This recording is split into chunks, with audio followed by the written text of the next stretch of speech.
Previously, on A New Winter, I could see his fat, bloated, bruised body just lying there. That was it, I thought. The German's dead.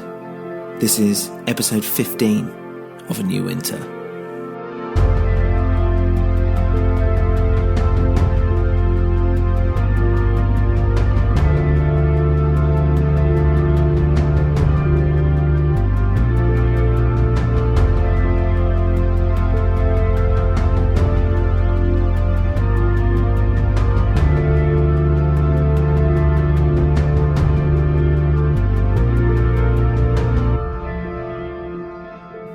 I didn't know what to do. People started coming out from their houses and I had to think fast.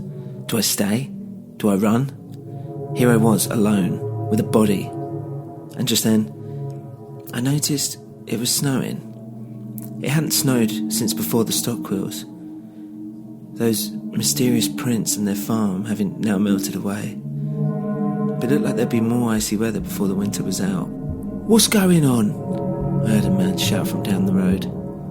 And that was enough to snap me out of the silence, and I decided to run. I kept to the back streets and avoided light where possible, trying not to look too shifty.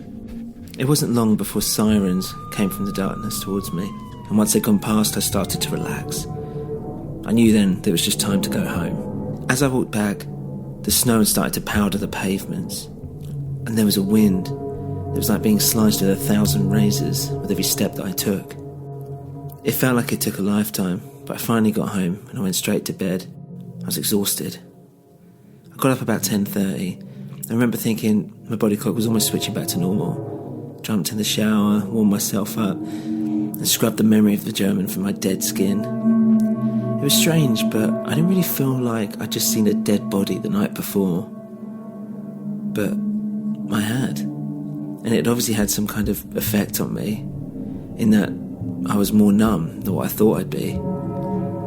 I dressed and went downstairs, and there, chatting with my mum, was Inspector Dewbridge.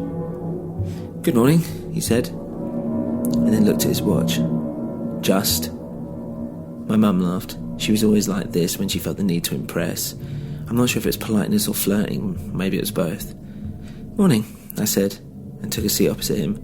If he was here, then, well, it was bad.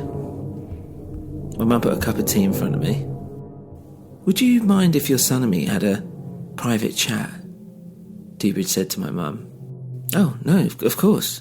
I'll be in the next row." "Well, you see," Dewbridge began, "this is actually about, confidential business, police matters, so I'd need to make sure that we are completely alone in the house. Would you mind maybe just doing some shopping or something like that, just for the next half hour or so?" Well, she said, and stared at me. I see that she didn't like being left out. She knew she couldn't listen in now. She's been asked to leave her own house. She looked back at Inspector Dewbridge, who continued to grin, as if he'd been put on pause. "Well, all right then," she said, and quickly put on her coat, got a purse, and left. "So," he said, "what happened then?" "Well, with what?" I asked.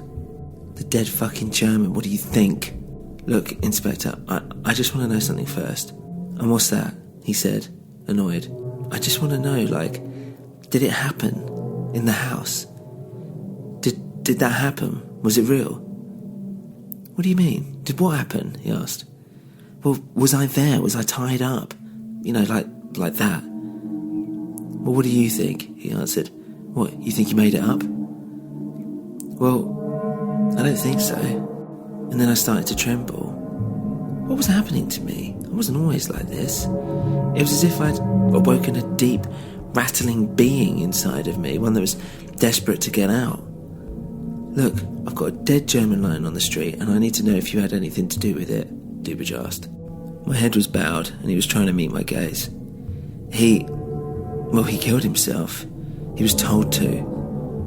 "Oh, and you saw that, did you? You saw him kill himself?" Well, no, I didn't, but he said he was told to." What do you mean you said he was told to? By who?" "Them." "Who's them?" "I don't know, okay?" And at that point, I just couldn't drink my tea. My hands were shaking too much. What the hell was happening to me? was this? Well, fat lot good you are then, Dubridge said. Did he say anything useful at all? Well, he said that this town was full of sick people. That's true, he said. Well, mostly dementia. I just carried on. He also said that I had to be careful. He didn't rape or kill Kate or anything like that, and that Jackie might not want to be found, whatever that means. The smile dropped from Inspector Dubridge's face. Huh. And that's it, is it? Anything else? Yeah, that's it. He nodded silently and pulled his bottom lip up as if examining an impressive car that had just been brought out in front of him. Well, guess I'll be off. And with that he got up. Well, hold on, I said. That's it? Nothing else? No, not right now. Well, unless there's anything you want to tell me.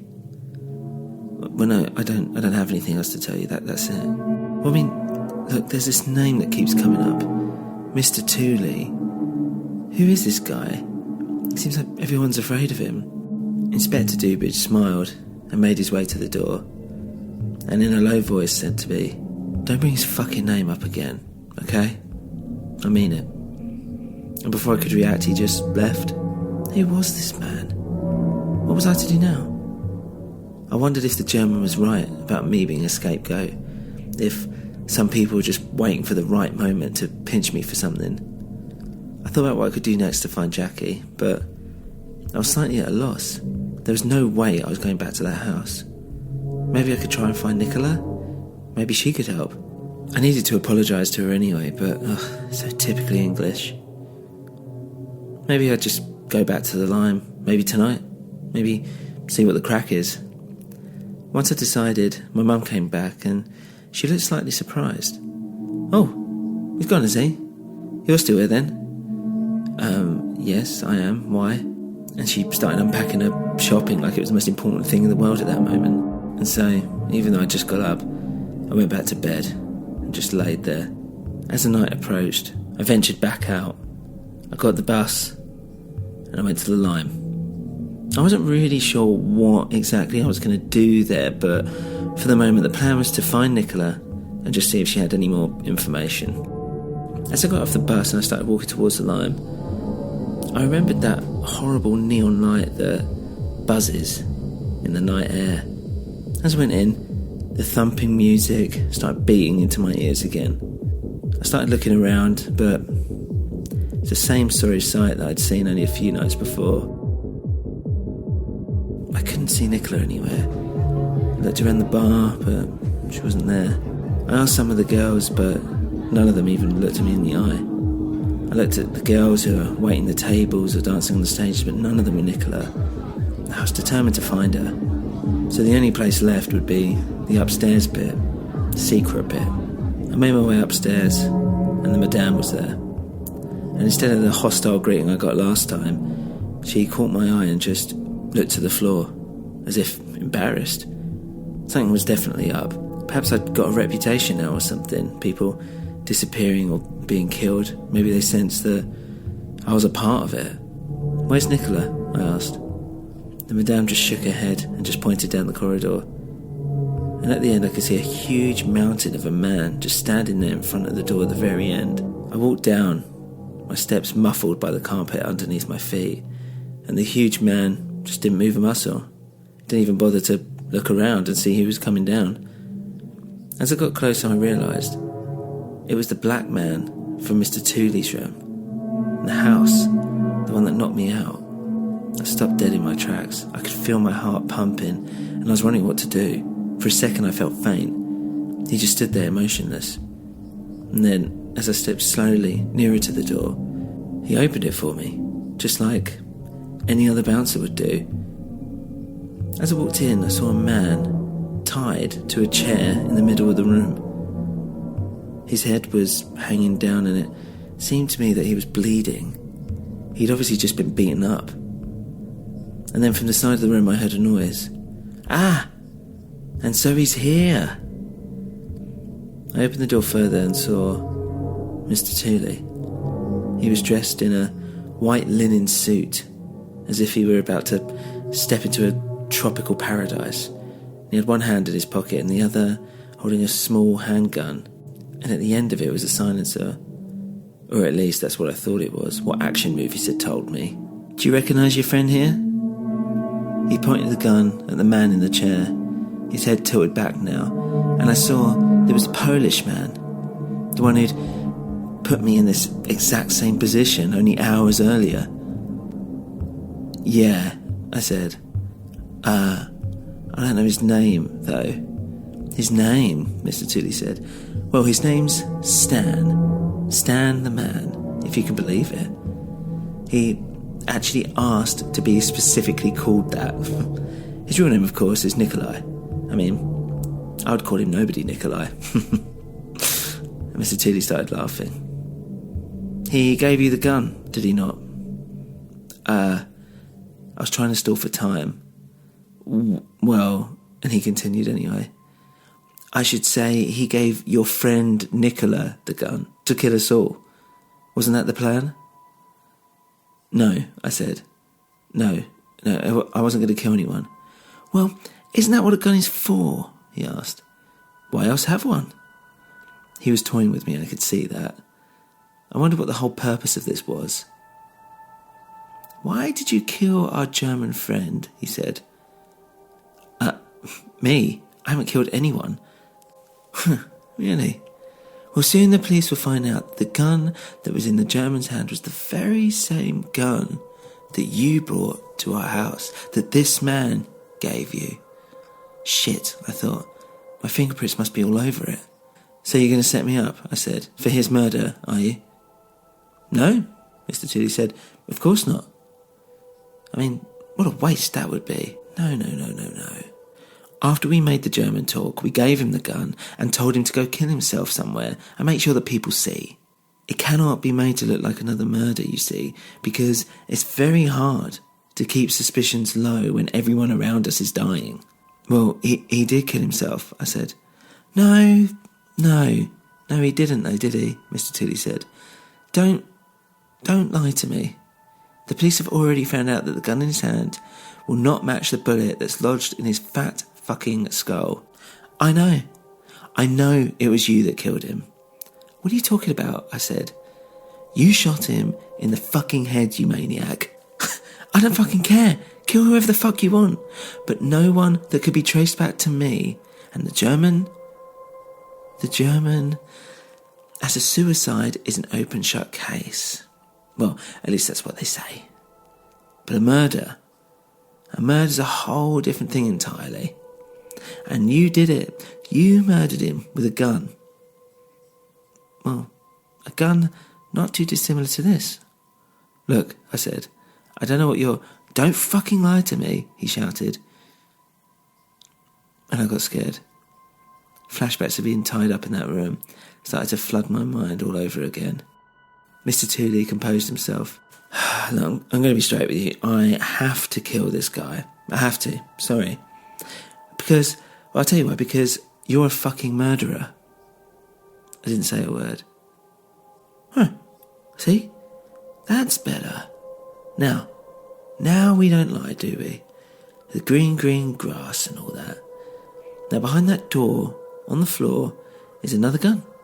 As a matter of fact, it's the exact same gun as this one here that I'm holding. And probably the same one you used to kill the German.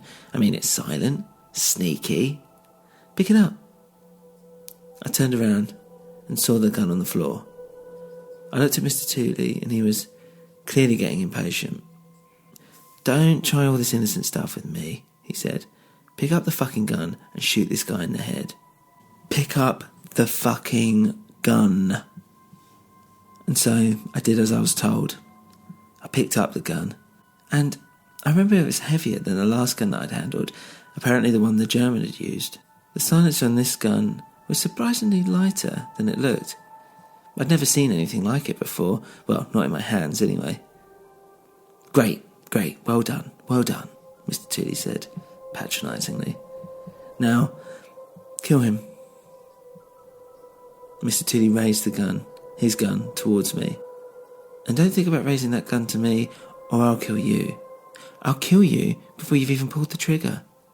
Hey, look, I'm not going to kill this guy, Nikolai, I said. Well, why not? I mean, he's asleep. Look at him. In a weird way, he did look a lot more peaceful, content, even though he was bleeding everywhere.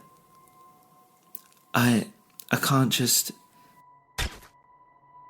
Mr. Tooley shot Nikolai in the leg, which made him obviously wake up, screaming, shouting in pain. There, he's awake now. And that's either better or worse for you, depending on what mood you're in, I suppose. But who cares? Just fucking shoot him, please, or I'll shoot you. There was too much happening in my head. I couldn't just kill someone. Could I? I mean, I was under duress after all. I wasn't really sure what the legal ramifications were. And here was this guy, Nikolai, tied up in front of me, the same position that I'd been in. And he'd let me go. And here I was, with a gun against him, about to shoot him. Could I do it? Nikolai was now realising what was happening, and he was trying to plead with me. I could see it in his eyes. A roughly made cloth gag was stopping him from doing more than just, screaming a collage of noise. But he knew. He knew what was happening. Mr. Tooley spoke up again. Shoot him in 5 seconds, or I'll shoot you. It really is that simple. And then he started counting. 5, 4, 3, 2, 1.